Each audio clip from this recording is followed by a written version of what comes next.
Hello friends. हमारा आज का टॉपिक है मनोविज्ञान अर्थात साइकोलॉजी।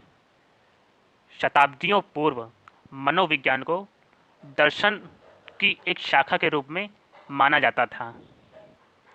अर्थात मो अर्थात मनोविज्ञान मूलतः दर्शन का एक विज्ञान है। अब बात आती है कि मनोविज्ञान शब्द ये आया कहाँ से।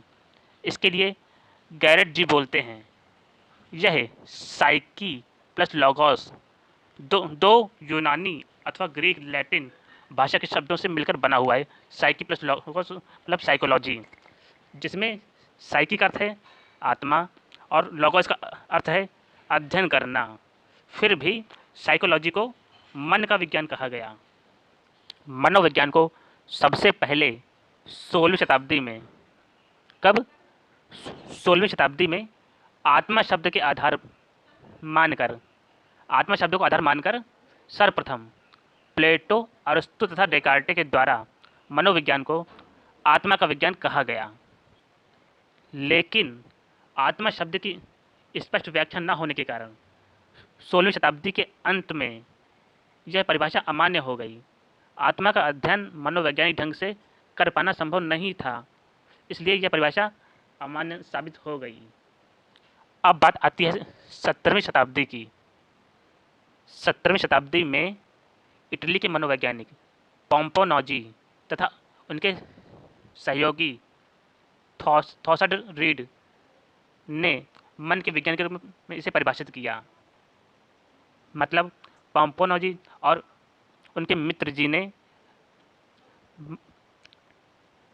मनोविज्ञान को मन के विज्ञान के रूप में परिभाषित किया, परंतु मन की प्रकृति तथा स्वरूप के बारे में भी मनोवैज्ञानिक ढंग से अध्ययन करने में असफल हो गए। परिणाम स्वरूप मन की प्रकृति के संबंध में मनोवैज्ञानिक की यह परिभाषा भी अमान्य साबित हो गई। अब बात आती है 19वीं शताब्दी की। 19वीं शताब्दी में विलियम वुंट, विलियम जेम्स सली और टिचनर आदि मनोवैज्ञानिक हुए, जिन्होंने इसे चेतना का विज्ञान कहा। मतलब मनोविज्ञान को चेतना का विज्ञान कहा। इन सभी मनोवैज्ञानिकों का मानना था कि मनुष्य जो भी अपने होशो हवास में करता है, मतलब चेतन मन के अनुसार करता है, वही चेतना का विज्ञान अर्थात मनोविज्ञान है। लेकिन चेतन क्रियाओं पर अचेतन और अचेतन क्रियाओं का भी प्रभाव होने के कारण, स्पष्ट प्रमाणों के कारण मनोविज्ञान की इस परिभाषा को भी अमान्य घोषित कर दिया गया। अब बात आती है 20वीं शताब्दी की। 20वीं शताब्दी के प्रारंभ में मनोविज्ञान को व्यवहार का विज्ञान के रूप में स्वीकार किया जाने लगा। मनोवैज्ञानिक जेबी वॉटसन, वुडवर्थ, स्किनर, मैकडूगल आदि ने मनोविज्ञान को व्यवहार का विज्ञान माना।